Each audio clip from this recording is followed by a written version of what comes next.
Hey, what's poppin'? I'm Ace, and real quick, spoiler warning for the beginning parts of My Hero. But yeah, other than that, dude, the UA Sports Festival is gold as fuck. The fights are cool, there's some like emotional parts I guess, for those who are into that, and just overall hype-ass moments. I guess what just hit the festival in order, starting out with the obstacle course. That shit was cool as fuck. We got to see Class 1A's Big 3 in action, specifically Deku, and how he uses intelligence as well as like fractions of power to keep up with and actually win the race. For sure, the highlight from here is the end of the race where they're like neck and neck and Deku uses the mines on the field to propel himself forwards. I'm not even a big Deku fan like that. I like Bakugo more, but I thought that was cool as fuck. After the race completes though, the students who made the cut, which were like 42 or something like that, compete in team battles. They do like this mini game where they gotta steal headbands off each other's heads for points. This part was cool. I didn't like it as much as the previous part, but I still thought it was good. The first place curse was a really cool idea for this. So basically, the team that ended up having the winner of the race was giving a headband worth 10 million points, and you could literally just guarantee a pass onto the next round for your team if you just target and jump that team. It set up a cool dynamic where teams fell for the trap and tunnel vision hard on the 10 mil, which enabled less powerful teams to just pick people off and kind of just farm points, which I thought was cool because I mean, obviously more stacked teams would end up winning if it was just like a free-for-all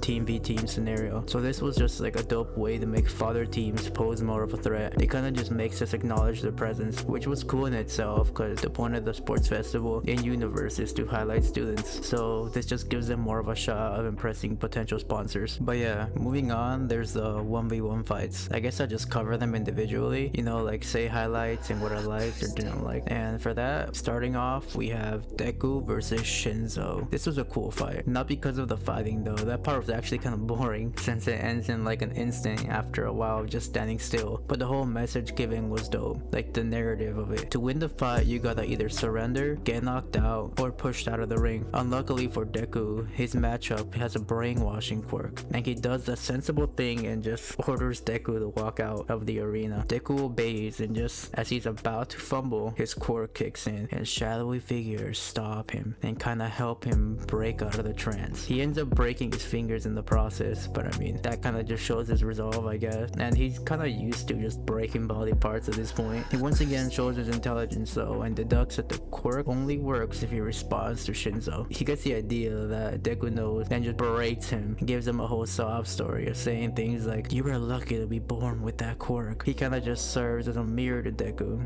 like what he used to be like or would have ended up as had he not met All Might and just had his dream crushed, I guess. From there, Deku kind of just pushes a dude out of the ring. He fights back, but ultimately Deku just throws him out. It's a cool fight for the narrative, not necessarily because of combat like I said, but I mean, I felt like it was handled in a way that was good enough that it didn't have to rely on combat. After that, we get Todoroki versus Sero. This fight was whatever to me. It was cool because we see Todoroki pissed off, reason being because he encounters his dad, and since at this point in time they have beef, they get into it and just gets Todoroki going, I guess. He literally just one-shot Sero. Like, dude got done dirty as hell, but I mean, it makes sense. He's kind of just outclassed because like realistically, what's Tate Boy gonna do to fight Ice and Fire guy? Like, yeah, there's no winning for him. But I mean, this fight just more sets up Todoroki as a character some more, and I guess sets him up for a later fight in this arc. Moving past that, we get Denki versus Shiosaki, and this fight was kind of mid. It's just Denki trying to spit some game, and Denki just gets bitched for underestimating his opponent. Shiosaki did what she had to do, but I would have liked to see more from Denki. He has a cool quirk, like dude, electricity, that's sick, but he kind of just shits the bed hard here. Ida versus Mei is the fight that follows this, and it's kind of whack as well. It makes sense though, right? But still, the fight is basically just Mei trying to gain sponsors by showing off her hero tools, with Ida ultimately winning because I mean, Mei doesn't really care like that. I think her try-harding for the win would have been better, but I guess she isn't cool enough to make the later rounds or something. This particular fight was really short in the manga too, like even shorter than here, so I guess cool on the anime for trying to showcase the characters more. Yami versus Mina was kind of whatever. It's kind of expected for Mina to win since her opponent is like lame ass stomach lizard dude. That's all like I gotta really say about it though. Like in the manga, this was like two little squares if I remember correctly, so it's cool that the anime fleshed it out and tried to do something with it. But I mean, yeah, who was really expecting naval laser kid to win? Like, that dude's ass. Tokoyami versus Momo was cool. Don't get me wrong, Bird Dude is my boy, but I think Momo was kind of hoed. She was like nervous or whatever and pushed out of bounds, but I think she should have done better better. She could literally craft like flashbangs and hella light sources to full counter the guy. But yeah, she kind of just got shafted by the author. Same with the previous fight. This was kind of just like a panel in the manga, but it really should have been more, because I mean, Momo's a cool character and she would for sure stand a better shot against Bird Boy. Like, come on. Kirishima versus Tetsu. This fight is kind of just a gag. They both have the similar quirk and personality, so they kind of just beat each other until they both lose. So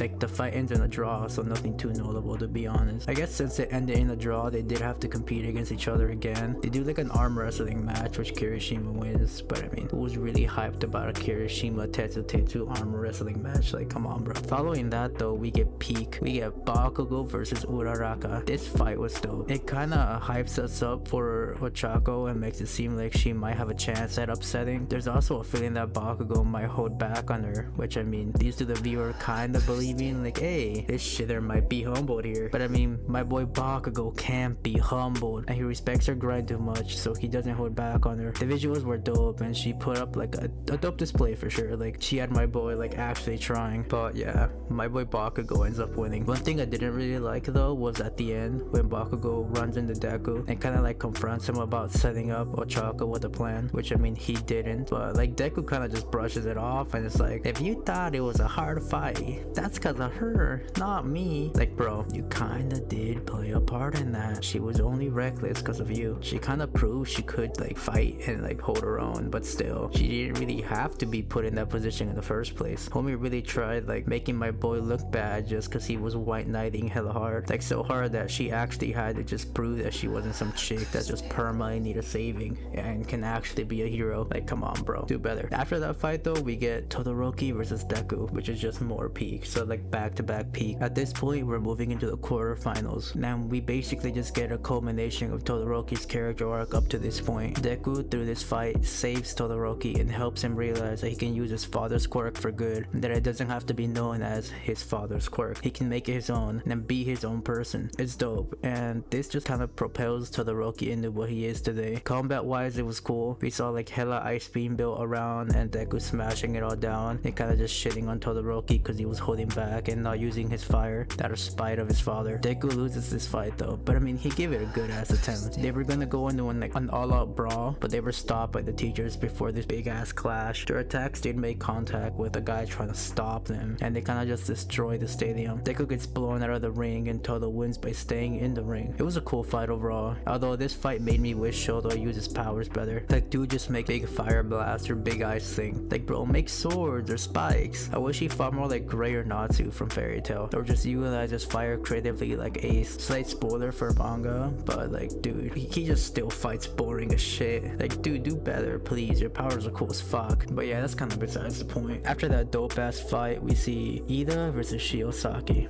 and this fight was lame as hell. I don't even think this fight was even showcased in the manga. It was just like something we're told about, I think. But Shio got shafted hard. They're dirty as hell. Ida literally just runs fast and pushes her out. Like, her quirk is way too versatile and she's way too smart to lose like that. Like, come on, bro. Guy runs fast and wins. Like, that's so dumb. It's actually like hella whack. They shafted her hard. Mina versus Bird Boy was whatever as well. Bird Boy just uses Dark Shadow to kind of just win quickly. This is another fight that wasn't really showcased in the manga. Like, it's cool that the enemy team added it in, but still, Mina should have maybe been able to do something, like put up a better fight. I do think ultimately Bird Boy, like, it's justifiable that he won, but still, like, at least it wasn't as egregious as the previous one. Following that though, we get Bakugo versus Kirishima, and this fight was cool, I guess. It's kind of just a battle of endurance. Kirishima was just like hardened the entire time and overdoes it. There's these Bakugo that just pummel him with explosions. He was on the defensive for a bit, but I mean, Kirishima wasn't gonna hold out forever. The fight was kind of just a plot device to get Kirishima to realize like he's gotta grow and develop his offense and endurance some more. The semifinals were actually kind of whatever. Shoto versus Ida was I was expecting Shoto to win because I mean, he has a stronger quirk. They try and play like an emotional card here and get us to feel for Ida since he's fighting for his brother, but I mean, I never really cared for Ida in the first place, so I kind of just wanted to see him get washed, and he did. Then we get Bakugo versus Dark Shadow, and I mean, this fight was pretty fucking funny. My boy Katsuki just full counters the guy. Like, he's dope, don't get me wrong, but he got bitched the whole fight. My boy Bakugo won and advanced to the finals. which I mean makes sense because he's fighting a guy who's weak to light and explosions just produce hella light. Like, come on, bro. The finals were dope, but not at the same time. It was kind of like a bittersweet way to end the arc, I guess. My favorite character is Bakugo, so seeing him win was nice, but the way he won was also kind of lame. Going into it, Bakugo's whole plan was to just blitz Shoto and not allow him to utilize both quirks effectively, but this was kind of just like the aftermath of Shoto's therapy with Deku. Like, he's kind of just out of it and doubting himself. He holds back and only fights with ice, so I mean Bakugo's understandably irritated the entire time since he's going all out but his opponent is holding him. He decides to try and force him to fight at full power, then goes all out and uses howitzer impact, which decimates the area and leaves Shoto unconscious. He's obviously not happy with the win since Shoto wasn't at full power. It's funny because he just like goes at the unconscious body and just urges him to go on. He's like yelling at him, but yeah, dude just gonna blitz him for an easy win. I liked how prideful my boy was at the very end too. Like, dude was super pissed over a free win that he was rejecting the first place medal. He had to restrain him to just present it to him too, which was pretty funny. Overall, the arc is dope. The results were my boy in first, Toto in second, Bird Boy in third, and Ida in fourth. So I mean, the arc overall is pretty good and it had a decent ending. I liked how it had a different format from the usual tournament arcs found in anime too. I do think some of the fights could have played out differently. Like, I don't like Ida as a final four, like that's really lame, but other than that, I mean, it was good. But yeah, I hope I did this goated ass arc justice. For sure, check out My Hero if you haven't. I don't know if I really gotta say that about this show though. Shit's massive. Per usual, subscribe, comment down anything if you want, hit like, and just share my video and channel around, to be honest with you. And yeah, that's about it. Later.